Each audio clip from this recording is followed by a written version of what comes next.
پاجامہ کو ٹخنوں سے نیچے لٹکانے والا، لنگی کو ٹخنوں سے نیچے لٹکا کر کے گھومنے والا، پینٹ کو ٹخنوں سے نیچے لٹکا کر کے گھومنے والا، ایسے لوگوں کی بھی اس رات مغفرت نہیں ہوتی ہے۔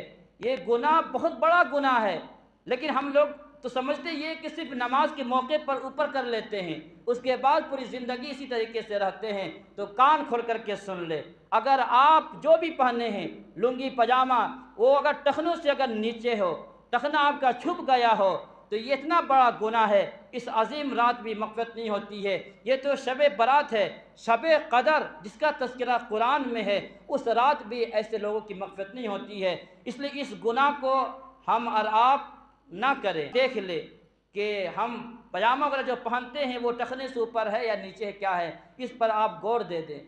بالکل جو نیچے کا لٹکتے رہتا ہے تو یہ صحیح بات نہیں ہے۔ مکمل بیان کسی دن کریں گے کہ کتنا بڑا یہ گناہ ہے، پاجامہ ٹخنوں سے نیچے لٹکانے والا یا لنگی وغیرہ۔